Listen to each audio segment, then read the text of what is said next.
భారత్కి అనుకూలంగా ఉంటే ఆహ్వానించాలి. సో మోడీ ట్రంప్ ఉన్న చోటి మోడీ పోయిందా లేడా అన్నది ఇష్యూ కాదు కదా.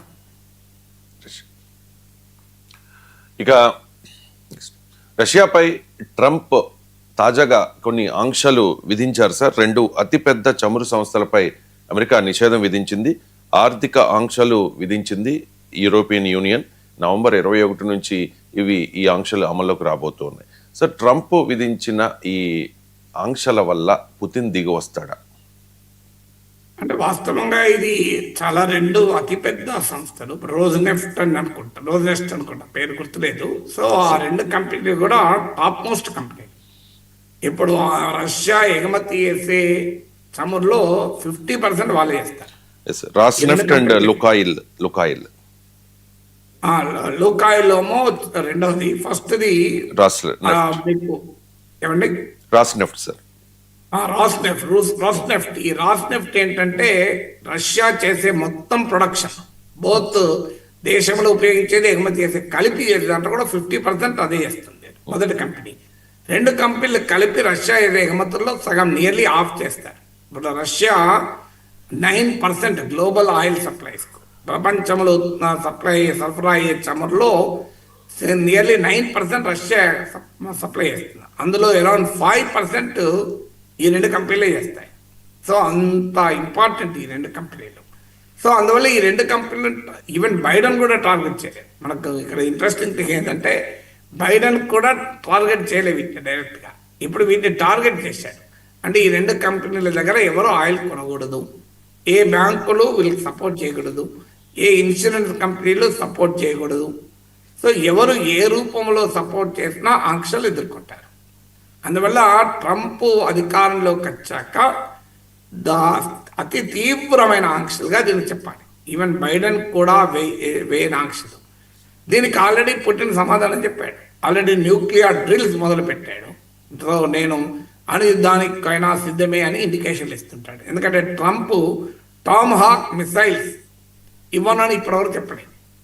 టామ్ హాక్ మిసైల్స్ జెలెన్స్కీ అడుగుతున్నాడు, దాన్ని పరిశీలిస్తున్నట్టుగా మాట్లాడుతున్నాడు. టామ్ హాక్ మిసైల్స్ ఏంటంటే రష్యాలోని డీప్ ఇన్సైడ్ కూడా యుక్రెయిన్ అటాక్ చేయగలుగుతుంది. Already Ukraine targeted attack Russian చమురు వ్యవస్థలపైన చేస్తోంది. దానివల్ల ఇప్పటికీ ఉక్రెయిన్ దాడుల్లో 20% ఆఫ్ రష్యన్ ఆయిల్ సప్లై దెబ్బతిన్నది. సో ఇప్పుడు మీకు ఈ 2 వాటిపైన టార్గెట్ చేయడం వల్ల డెఫినెట్గా రష్యన్ ఎకానమీకి పెద్ద ఛాలెంజ్. ఎందుకంటే రష్యన్ బడ్జెట్లో 25% ఆయిల్ ఎక్స్పోర్ట్స్ ద్వారా వచ్చేది. సో అందువల్ల రష్యన్ ఎకానమీ ఆయిల్ పైన ఎంత ఆధారపడ్డదో దీనికి ఉదాహరణ. So 25% of Russia budget contribute అయ్యేది ఆయిల్ రెవెన్యూ వల్ల. అందులో 50% ఈ 2 కంపెనీల వల్లనే. అందువల్ల ఈ ఆంక్షలు చాలా తీవ్రమైన ప్రభావాన్ని చూపే అవకాశం ఉంటుంది. అయితే రష్యాకు ఇది తెలియదు కాదు. మీకు రష్యా ముందు నుంచి కూడా రష్యన్ ఆయిల్ కంపెనీలు, రష్యా ప్రభుత్వం కూడా అమెరికా తీవ్ర ఆంక్షలకు ప్రిపేర్ అయ్యి యుద్ధం మొదలుపెట్టింది. ఇది మొదటి రీజన్. అందువల్ల ఈ ఆంక్షలు వస్తాయని తెలిసే మొదలుపెట్టారు. అందుకే వాళ్ళ ఫారిన్ ఎక్స్చేంజ్ రిజర్వ్స్లో డాలర్ల పైన ఆధారపడడం తగ్గించి ఇతర రకాల గోల్డ్ కావచ్చు, యూరో కావచ్చు, యువాన్ కావచ్చు, చైనీస్ కరెన్సీ వీటిని నిల్వలు పెంచుకున్నారు. ఇది యుద్ధానికి ముందుగానే చేశారు. అందుకే మీకు బైడెన్ రూబుల్ కాస్త రబుల్ అవుతుందన్నా కూడా రష్యన్ కరెన్సీకి ఏమీ కాలే. మీకు డాలర్ వాల్యూ ఏమో నియర్లీ 10% పడిపోయింది. ఈ లాస్ట్ 1 monthలో కాస్త పుంజుకుంది. స్టిల్ ఇప్పటికీ కూడా 7-8% పడిపోయింది ఇయర్ అండ్ ఇయర్ చూసుకుంటే. కానీ రూబుల్ ఇది బెటర్ పర్ఫార్మింగ్. ఎందుకు కాలేదు అంటే పుటిన్ ముందుగానే ప్రిపేర్ అయి ఉండడం వల్ల జరగలేదు. రెండవది, ఈ ఆంక్షలు ఉన్న ఆంక్షల్ని తప్పించుకొని థర్డ్ కంట్రీ ద్వారా, థర్డ్ పార్టీ ద్వారా, ఓల్డ్ షిప్స్ ద్వారా ఇలా రకరకాల రూపాల్లో ఆయిల్ను అమ్మడం అనేది రష్యా నేర్చుకుంది. మూడవది, ఇండియా, చైనా లాంటి దేశాలకు మీకు డిస్కౌంటెడ్ ఆయిల్ అమ్మడం ద్వారా తన ఆయిల్ రెవెన్యూస్ నిలబెట్టుకుంటున్నారు. సో అందువల్ల నాలుగవది, ఏ రకమైన ఇబ్బందులున్నా తాను యుద్ధ లక్ష్యాలను నెరవేరేంత వరకు యుద్ధాన్ని ఆపకూడదు అనేది రష్యా వైఖరిగా ఉంది. రష్యాతో పోలిస్తే ఉక్రెయిన్ చిన్న దేశం కనుక రష్యా ఎగ్జాస్ట్ అయ్యే ముందు ఉక్రెయిన్ ఎగ్జాస్ట్ అవుతుంది. దానికి తోడు ఐదవది ట్రంప్, అమెరికా అధ్యక్షుడిగా ట్రంప్ వచ్చాక అమెరికా రష్యా వాణిజ్యం 20% పెరిగింది. ట్రంప్ చాలా స్పష్టంగా గతంలో బైడెన్ లాగా ఉక్రెయిన్కు మద్దతు ఇస్తలేడు. ఇప్పుడు లేటెస్ట్గా ఈ ఆంక్షలు విధించడం తప్ప మిగతా అన్ని సందర్భాల్లో పుటిన్కి అనుకూలంగా ఉన్నాడు. సో ట్రంప్తో ఉన్న స్నేహాన్ని కూడా డిప్లొమాటిక్గా ఉపయోగించుకోవాలన్నది పుటిన్ ఆలోచన. అందువల్ల ఈ ఆంక్షల వల్ల పుతిన్ లొంగుతాడని నేను అనుకోను. డెఫినెట్గా రష్యన్ ఎకానమీ ఎఫెక్ట్ అవుతుంది, రష్యన్ ఆయిల్ రెవెన్యూస్ ఎఫెక్ట్ అవుతుంది. But Russia already master the game ఈ పరిస్థితిని ఎదుర్కోవటానికి. సార్, రష్యాపై ఆంక్షల వల్ల రెండు అతిపెద్ద చమురు సంస్థలపై అమెరికా నిషేధం తర్వాత ప్రపంచ చమురు ధరలపై ఈ ఆంక్షల ప్రభావం ఎంత సార్? ఆల్రెడీ మీకు 5% పెరిగాయి. ఇప్పుడు ఆల్రెడీ $66-70 దాకా పోయింది బ్రెంట్ క్రూడ్.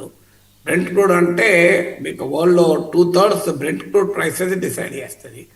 సో డెఫినెట్గా ప్రపంచ చమురు ధరలు పెరుగుతున్నాయి. ఇలాగే Russian oil total global oil సప్లైస్లో 9%. సో 9% ఆయిల్లో ఈ రెండు కంపెనీలే 5% సప్లై చేస్తాయి, అంటే ప్రపంచ చమురుకు. ఎందుకంటే రష్యన్ ఆయిల్ ఎక్స్పోర్ట్స్లో 50% ఈ రెండు కంపెనీలే చేస్తాయి ఇప్పుడు ట్రంప్ ఆంక్షలు విధించడం. అందువల్ల క్లియర్గా around 4 to 5% of global oil supply దెబ్బతినే ప్రమాదం ఉంది. 4 to 5% గ్లోబల్ ఆయిల్ సప్లై దెబ్బతిన్నప్పుడు చమురు ధరలు అనివార్యంగా పెరుగుతాయి. ఇప్పుడు ఆల్రెడీ కొన్ని స్పెక్యులేషన్ల ప్రకారం $90 పర్ బ్యారెల్ కూడా చేరవచ్చు అని. సో స్టిల్ ఇట్ ఈస్ ఇంకా అన్ప్రిడిక్టబుల్గా ఉంది. కానీ వరల్డ్ ఆయిల్ మార్కెట్లో మాత్రం ఆ ఒడిదుడుకులు ఉన్నాయి. దీనివల్ల ప్రధానంగా దెబ్బతినేది చైనా, ఇండియా. ఎందుకంటే రష్యా ఎగుమతి చేసే ఆయిల్లో 47% చైనా కొంటుంది, 47%, 38% ఇండియా కొంటుంది రష్యా అమ్మేటువంటి ఆయిల్లో. అందువల్ల ఈ రెండు కంట్రీస్ ఫస్ట్ ఎఫెక్ట్ అవుతాయి. ఎందుకంటే మనకి దీంతో పాటు యూరోపియన్ యూనియన్ కూడా ఆంక్షలు విధిస్తున్నాయి. ఎందుకంటే ఇప్పుడు మనం ఇండియా రష్యా నుంచి ఆయిల్ కొని దాన్ని రిఫైన్ చేసి యూరోప్ అమ్ముతున్నారు. ఇప్పుడు ముఖేష్ అంబానీ చేసే పన్నదే, ఇండియాలో ఏమమ్మడే. రష్యా నుంచి చౌకగా ఆయిల్ కొని యూరోప్కు ఎక్కువ కాస్ట్ అమ్ముకొని లాభపడుతున్నాడు. అందుకే అమెరికా అన్నది అదే, అంబానీ లాంటి వాళ్ళు లాభపడుతున్నారు అని వాదించి అమెరికా అనే చెప్పింది. సో అందువల్ల ఇది డెఫినెట్గా గ్లోబల్ ఆయిల్ మార్కెట్ను మీకు ఇంపాక్ట్ చేయడం అనివార్యం. అప్పుడు మరి అమెరికా, సౌదీ అరేబియా పైన ఒత్తిడి తెచ్చి ఆయిల్ ప్రొడక్షన్ పెంచుతుందని. ఆల్రెడీ ఇరాన్ పైన అమెరికా ఆంక్షలు ఉన్నాయి, వెనిజులా పైన అమెరికా ఆంక్షలు ఉన్నాయి.